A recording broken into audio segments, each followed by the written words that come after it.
La Bible a été mal comprise pendant des siècles. Beaucoup ne la voient que comme une boussole spirituelle, un guide moral ou un manuel de salut.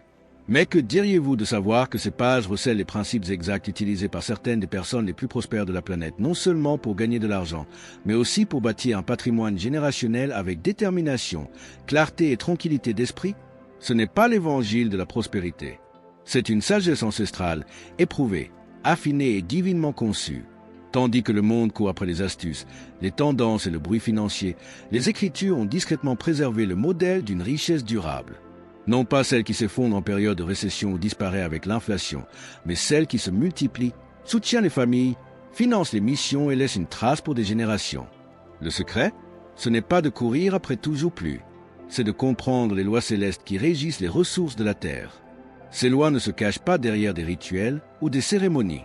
Elles sont ancrées dans les histoires des agriculteurs, des rois, des prophètes et des marchands, des personnes qui ont bâti des empires en suivant l'ordre divin. Des troupeaux d'Abraham aux stratégies économiques de Joseph en Égypte, des proverbes de Salomon aux enseignements de Jésus sur la gestion et la générosité, chaque verset contient un indice. Et c'est de cela qu'il s'agit dans cette vidéo. Vous n'entendrez pas seulement parler de richesse.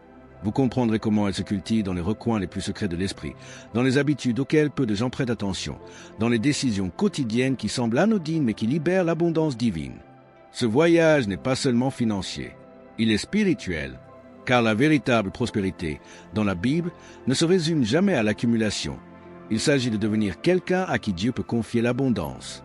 Alors, si vous avez déjà eu le sentiment d'être destiné à plus, pas seulement pour votre bien, mais pour élever les autres, pour créer, donner et bâtir, vous êtes au bon endroit. Au cours des prochaines minutes, vous découvrirez les fondements de la croissance financière à travers le regard de Dieu.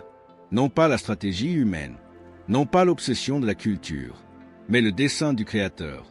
Et cela commence par une vérité. La richesse commence dans votre façon de penser. Avant même qu'une pièce ne change de main, avant qu'un accord ne soit conclu ou qu'une entreprise ne naisse, la richesse commence là où personne ne peut voir, vos pensées. L'homme est tel qu'il pense dans son cœur. Proverbe 23h7. Ce n'est pas de la poésie. Ce n'est pas une métaphore. C'est une loi. Votre monde intérieur construit le cadre de votre réalité extérieure. Et la Bible, du début à la fin, est obsédé par la transformation de l'esprit, car le ciel ne déverse pas l'abondance entre des mains qui pensent encore comme des esclaves. Voyez-vous, beaucoup de gens prient pour une percée, mais continuent d'agir avec un état d'esprit limité. Ils parlent de foi, mais leurs pensées sont submergées par le doute. Ils travaillent dur, mais croient intérieurement qu'ils n'en auront jamais assez. Ce n'est pas seulement un état d'esprit, c'est une prison. En Égypte, Israël était physiquement esclave. Mais même après que Dieu les ait délivrés, ils pensaient toujours comme des captifs. Ils aspiraient aux oignons et aux poireaux, la nourriture bon marché de l'esclavage, alors même que Dieu leur offrait une terre ruisselante de lait et de miel. Pourquoi? Parce que leurs esprits n'avaient pas traversé la mer Rouge. C'est la bataille silencieuse que la plupart des croyants ne gagnent jamais. Ils donnent la dîme, servent, prient, mais au fond d'eux-mêmes, ils croient encore que le manque est sacré et l'abondance suspecte, que la souffrance est spirituelle et que la réussite financière est quelque peu honteuse. Et donc, ils restent bloqués. Non pas que Dieu n'ait pas pourvu, mais parce qu'ils n'ont jamais renouvelé leur esprit pour recevoir. 2 Corinthiens 9h8 déclare quelque chose de radical. Et Dieu peut vous combler de toutes sortes de bénédictions, afin que, possédant toujours en toutes choses de quoi satisfaire à tous vos besoins, vous ayez encore en abondance pour toute bonne œuvre. Ce n'est pas un souhait, c'est une promesse. Mais attention, le but n'est pas la cupidité, c'est l'impact. La bénédiction ne se limite pas à ce que vous puissiez avoir, mais à ce que vous puissiez abonder en bonnes œuvres. L'économie de Dieu circule à travers des personnes qui ont un objectif mental. Et lorsque vous passez de la pénurie à la gestion, tout le paysage financier de votre vie commence à changer. Cela commence lorsque vous cessez de vous demander « Que puis-je me permettre ?» et commencez à vous demander « Qu'est-ce que Dieu m'a confié ?» Quand vous cessez de penser comme une victime et commencez à penser comme un réceptacle, c'est alors que le ciel commence à ouvrir de nouvelles portes, invisibles jusqu'à ce que votre esprit découvre votre vocation. Il ne s'agit pas seulement de pensées positives. Il s'agit d'une harmonisation avec le royaume. Vous n'avez jamais été destiné à courir après la richesse. Vous étiez destiné à l'attirer en devenant le genre de personne à qui Dieu peut confier ses biens. Car lorsque votre cœur est déterminé, Dieu financera la mission. L'argent n'a jamais été le problème. Cela peut choquer certains, surtout ceux qui ont été élevés en entendant des phrases comme « l'argent est la racine de tous les maux ». Mais la Bible n'a jamais dit cela. Ce qu'elle dit, précisément et délibérément, c'est ceci. Car l'amour de l'argent est la racine de tous les maux. 1 Timothée 6h10. La différence est essentielle. L'argent est un outil. Comme le feu, il peut réchauffer une maison ou la réduire en cendres.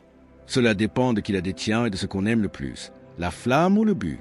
Dans les Écritures, nous voyons des hommes riches honorés par Dieu. Abraham, Job, Salomon, Joseph d'Arimathée.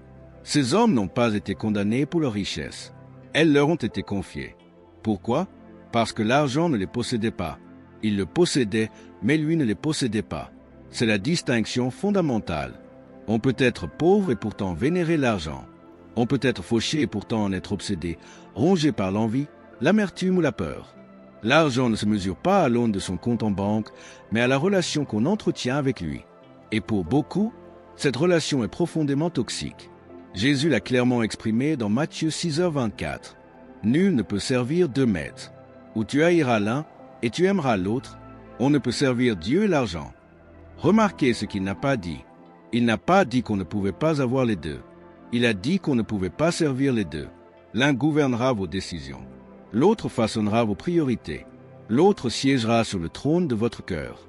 Et c'est là que le danger commence, lorsque l'argent passe du statut de serviteur à celui de maître. Lorsque vos choix ne sont plus guidés par la foi, mais par la peur de ne pas en avoir assez. Quand votre paix intérieure fluctue avec vos revenus. Quand la générosité n'est plus une joie, mais une menace pour votre sentiment de sécurité. À ce moment-là, l'argent est devenu votre Dieu. Mais voici la bonne nouvelle. La Bible ne vous dit pas de détester l'argent. Elle vous apprend à le remettre à sa place. Non pas dans votre cœur, mais entre vos mains. Non pas au-dessus de vous, mais en dessous de votre vocation. En abandonnant l'amour de l'argent, vous gagnez en autorité sur lui, et cette autorité apporte la clarté, parce que vous cessez enfin de le courir après et commencez à le diriger. C'est alors que les décisions financières cessent d'être une question de statut et deviennent une question d'impact. C'est alors que la richesse devient un fleuve plutôt qu'un réservoir. Elle coule à travers votre vie, et non plus seulement dans votre vie. C'est alors que vous cessez de vous demander « Combien puis-je garder ?» et que vous commencez à vous demander « Que puis-je transformer ?» Le plus grand test de votre relation à l'argent n'est pas ce que vous possédez, mais votre façon de réagir lorsqu'on vous demande de donner. La véritable prospérité commence lorsque l'argent ne vous définit plus. Il y a un passage dans les Écritures qui révèle précisément comment le ciel mesure la richesse, non pas à la quantité que l'on possède, mais à l'usage que l'on fait de ce qui nous est donné. Dans Matthieu 25, 14-30, Jésus raconte une parabole. Un riche maître se prépare à partir en voyage. Avant de partir, il confie ses biens à ses serviteurs, 5 talents à l'un, 2 talents à l'autre et 1 talent au dernier. Ces talents n'étaient pas des compétences, mais de grosses sommes d'argent. Un seul talent valait des décennies de salaire. Autrement dit, le maître leur avait donné un capital considérable. Mais il ne leur avait pas donné d'instruction. Il leur avait donné la liberté. La question n'était pas « Qu'avez-vous reçu ?» mais « Qu'avez-vous produit ?» Les 2 premiers serviteurs ont agi immédiatement. Ils n'ont pas attendu de signe. Ils n'ont pas hésité par peur. Ils ont échangé, investi, multiplié. Et lorsque le maître est revenu, il les a félicités avec les mêmes mots, quelle que soit la somme qu'ils avaient rapportée. Bien, bon et fidèle serviteur. Tu as été fidèle en peu de choses. Je te confierai beaucoup. Entre dans la joie de ton maître. Mais le 3e serviteur enfouit son talent. Il ne le gaspilla pas. Il ne le dépensa pas. Il le protégea. Il le préserva. Il le cacha en terre et attendit le retour de son maître. Pour la plupart des gens, cela paraît prudent, responsable, peut-être même humble. Mais lorsque le maître revint, sa réponse fut cinglante. Serviteur méchant et paresseux. Pourquoi? Parce que dans le royaume, gaspiller son potentiel est une forme de rébellion. Cette parabole révèle l'une des vérités les plus puissantes et les moins prêchées des Écritures. Dieu attend la croissance. Pas seulement la fidélité à garder, mais la fécondité à multiplier. Et il ne récompense pas en fonction de ce que vous avez au départ, mais de ce que vous avez fait avec ce que vous aviez. Telle est la loi divine de la multiplication. Peu importe que vous commenciez avec 5, 2 ou 1 talent. Ce qui compte, c'est votre attitude. Considérez-vous ce que vous possédez comme un dépôt sacré? Voyez-vous votre argent, votre temps, vos idées, votre influence comme la matière première de la multiplication divine? Ou les enfouissez-vous dans la peur et appelez-vous cela la foi? La tragédie du 3e serviteur n'était pas qu'il possédait moins, mais qu'il croyait moins. Il ne croyait pas au potentiel de son talent, ni à la générosité de son maître. Et cette croyance lui a tout coûté. Nous prions souvent pour plus, mais la vraie question est, que faites-vous de ce que vous avez déjà? Car dans l'économie céleste, l'accroissement n'est pas déclenché par le désespoir, mais par l'action. Non pas par une agitation insouciante, mais par un mouvement fidèle. L'intendance ne consiste pas seulement à entretenir, mais à multiplier ce que Dieu a placé entre vos mains. Ce principe est aussi vrai pour l'argent que pour votre objectif. Si vous attendez le jour pour commencer, donner, investir, lancer, construire, sachez ceci, Dieu observe ce que vous faites de votre premier jour. Et tant que vous n'agirez pas avec ce que vous avez en main, il ne libérera pas ce qu'il a en main. Alors, n'enterrez pas votre vocation. Ne préservez pas ce qui devait être semé. Votre prochaine récolte est déjà dans votre mission actuelle. Avant que Dieu ne vous donne plus, il observe ce que vous faites avec moi. Ce n'est pas une phrase motivante, c'est une loi fondamentale du royaume des cieux. Et c'est l'un des principes bibliques de prospérité les plus négligés. À celui qui est digne de confiance dans les moindres choses, on peut aussi lui faire beaucoup. Luc 16h10. Ce verset est plus qu'un test d'intégrité. C'est un aperçu de la façon dont le ciel promeut les gens. Alors que le monde récompense ceux qui crient le plus fort ou qui cherchent des raccourcis, Dieu élève ceux qui sont fidèles lorsque personne ne regarde, ceux qui gèrent l'invisible, ceux qui nettoient le sol avant de gérer la banque, ceux qui versent la dîme quand le salaire est faible, prient quand les affaires sont au ralenti et budgétisent même quand les chiffres ne semblent pas valoir la peine d'être comptés. Car voici l'ironie divine, le peu que vous ignorez est le test qui vous qualifie pour le plus pour lequel vous priez. Pensez à David. Avant même de détenir une couronne, il tenait une harpe, et bien avant cela, il tenait une fronde et gardait les moutons. On ne l'a pas découvert dans un palais. On l'a trouvé dans les champs adorant, défendant des agneaux, tuant des lions, restant invisible et fidèle là où personne ne voulait. Et Dieu murmura, c'est ça un roi. Dieu ne saute pas les niveaux. Il construit les fondations. Vous dites que vous voulez diriger une entreprise. Êtes-vous fidèle dans votre travail actuel? Vous voulez gérer des millions. Versez-vous la dîme avec des centaines? Vous voulez de l'influence. Gérez-vous vos paroles lorsque vous vous adressez aux 5 personnes qui vous écoutent déjà? Chaque petite chose est en réalité un entretien déguisé avec le ciel. La fidélité ne signifie pas être parfait. Il s'agit de se montrer, encore et encore, avec le même niveau d'excellence, que ce soit pour 10 ou 10 000 personnes. Il s'agit de traiter l'ordinaire comme s'il était sacré, car pour Dieu, il l'est. Soyons clairs, le petit n'est pas une punition. C'est une préparation. Quand Dieu veut vous donner davantage, il ne vous le donne pas du ciel. Il mesure la structure de votre âme. Votre caractère peut-il supporter le poids de ce que vous demandez? Votre intégrité peut-elle survivre au projecteur? Vos habitudes sous pression peuvent-elles supporter la pression d'une promotion? Chaque grand homme ou femme des Écritures est passé par ce creuset petit commencement. Et ceux qui ont tenté de le contourner comme Saul se sont effondrés sous le poids de ce pourquoi il n'était pas fait. Votre petite saison n'est pas un retard, c'est votre phase de conception. Alors cessez de le mépriser. Maîtrisez-le plutôt. Peaufinez le don. Comptez chaque centime. Honorez la tâche. Montrez-vous excellent, même lorsque cela semble passer inaperçu. Car rien de ce que vous faites en secret n'est perdu dans le royaume. Dieu le voit. Le ciel l'enregistre. Et la promotion ne vient pas des gens. Elle vient de celui qui observe dans l'ombre. Vous n'êtes pas mis à l'épreuve sur vos capacités. Vous êtes mis à l'épreuve sur ce que l'on peut vous confier.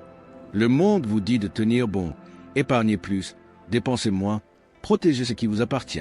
Mais le royaume de Dieu repose sur un paradoxe qui bouleverse les idées reçues. Plus vous libérez, plus vous recevez. Ce n'est pas de la poésie, c'est une loi spirituelle.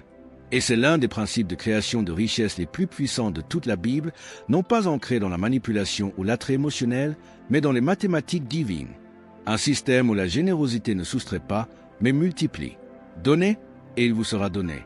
Une bonne mesure, tassée, secouée et débordante, sera versée dans votre sein, car on vous mesurera avec la mesure dont vous vous serez servi.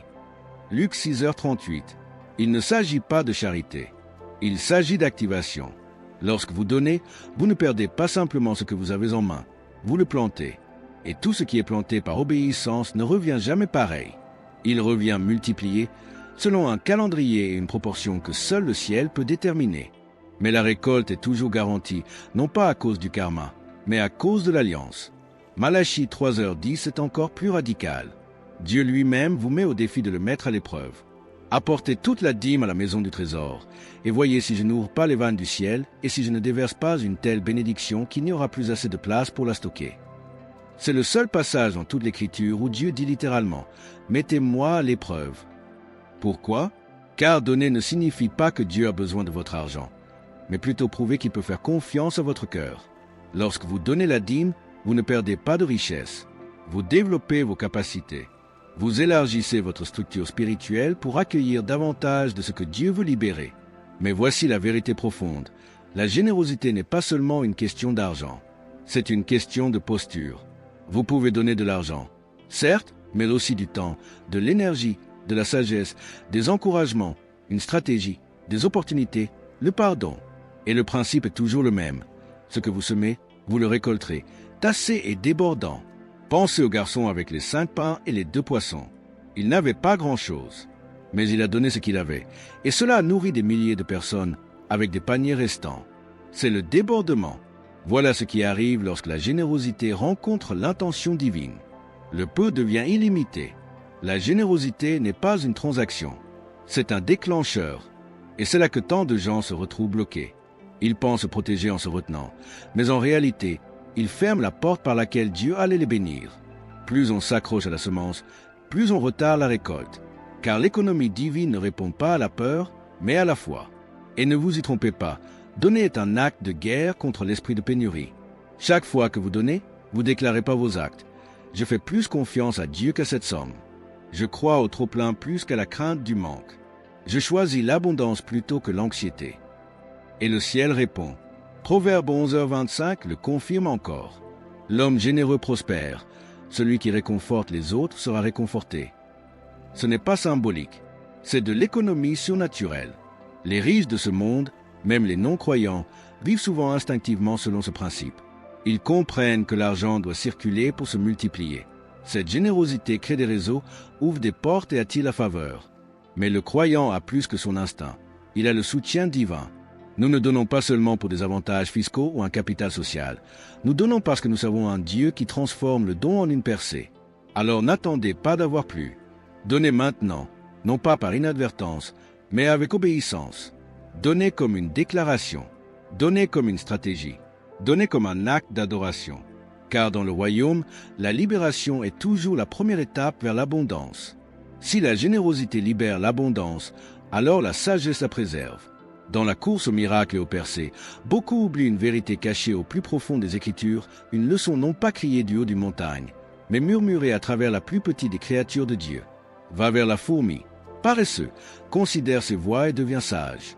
Elle n'a ni chef, ni surveillant, ni gouverneur, et pourtant elle amasse ses provisions en été et sa nourriture à la moisson. Proverbe 6, 8. La fourmi n'a pas de patron, pas de délai, pas d'applaudissement, mais il y a de la discipline. Et la discipline crée une richesse qui résiste aux tempêtes. Ce proverbe ancien renferme l'un des principes financiers les plus puissants de la Bible. Ne mange pas tout ce que tu touches. Dans une culture accro à la gratification instantanée, la sagesse de la fourmi enseigne quelque chose de radical. La prospérité ne réside pas dans ce que l'on gagne, mais dans ce que l'on garde et prépare. Car le débordement sans gestion mène au gaspillage. Combien de personnes implorent la bénédiction financière pour la dilapider aussitôt? Non pas parce que Dieu n'a pas pourvu, mais parce qu'elles n'ont jamais appris à gérer ce qu'il a envoyé. Bénédiction sans limite devient un fardeau. C'est pourquoi les Écritures ne se contentent pas de célébrer le don, elles recommandent l'épargne. Le sage accumule des mets fins et de l'huile d'olive, mais l'insensé engloutit la leur. Proverbe 21h20. Il ne s'agit pas d'accumuler, mais de se préparer. Dieu n'est pas contre la richesse. Il est contre la folie. Et une partie de la sagesse consiste à comprendre que chaque dollar n'est pas destiné à être dépensé aujourd'hui. Certains sont des semences pour demain. D'autres sont des boucliers contre les crises. D'autres encore sont des passerelles vers des opportunités futures. C'est là qu'intervient l'investissement. Investissez dans cette entreprise, oui, dans 8, vous ne savez pas quel désastre peut s'abattre sur le pays. Ecclésiaste 11h2. La Bible ne se contente pas de conseiller l'épargne, elle enseigne la diversification. Répartissez vos ressources. Ne liez pas tout votre avenir à une seule source. Car le risque fait partie de la vie, et une richesse sans plan est une richesse qui disparaît face à l'imprévu. Joseph le savait. Lorsqu'il interpréta le rêve de Pharaon dans la Genèse, il ne se contenta pas d'offrir une perspective spirituelle, il proposa une stratégie économique. Cette année d'abondance allait arriver. Mais Joseph ne célébra pas. Il stocka. Il épargna. Il construisit des silos. Il rationna, car il avait compris une chose que la plupart des gens oublient. La provision aujourd'hui est souvent la façon dont Dieu vous protège de la famine de demain. Et lorsque la famine arriva, l'Égypte ne se contenta pas de survivre, elle prospéra. Les nations vinrent à elle. Pourquoi? Parce que quelqu'un a honoré le principe de la fourmi. Nombreux sont ceux qui prient pour des miracles financiers. Mais souvent, la réponse est déjà entre leurs mains. Sagesse ignorée, budgets ignorés, épargne jamais commencée. Alors, que ce soit un moment d'alignement. Savez-vous où va votre argent? Créez-vous des marges de manœuvre? Vous préparez-vous à la croissance ou réagissez-vous simplement aux crises? Car lorsque Dieu envoie des abondances, ce n'est jamais un hasard. C'est ciblé. Et si vous vous positionnez en intendant fidèle, il vous confiera plus que ce que vous avez demandé. Car il sait que vous ferez plus que la plupart des gens. Alors, rêvez à nouveau. Priez plus grand. Préparez vos jarres. Construisez votre réserve. Élevez vos standards. Et marchez avec la confiance que le ciel ne manque pas de ressources. Il attend des vases qui savent quoi en faire. L'abondance divine n'est pas un excès, c'est une mission. Après tout ce que vous avez entendu, chaque verset, chaque principe, chaque vérité révélée, une chose devient claire. La prospérité n'est pas quelque chose que l'on poursuit, c'est quelque chose avec laquelle on s'aligne. Quand votre état d'esprit reflète le ciel, quand vos mains gèrent avec sagesse, quand vos paroles parlent de vie, quand votre cœur reste généreux, quand vos projets honorent l'héritage, quand votre esprit refuse d'abandonner, c'est alors que la richesse biblique commence à affluer. Non pas parce que vous avez manipulé un système, mais parce que vous êtes devenu le genre de personne à qui Dieu peut faire davantage confiance. Alors maintenant, scellons ce voyage non seulement par la compréhension, mais aussi par l'abandon. Que cette prière soit plus que des mots, qu'elle soit une ligne tracée dans le sable, une déclaration selon laquelle, dès maintenant, vos finances ne sont plus séparées de votre foi, elles en sont l'expression. Fermez les yeux et priez. Père céleste, je viens devant toi le cœur ouvert, ne demandant plus seulement plus, mais la sagesse, l'alignement et que ta volonté soit faite dans mes finances.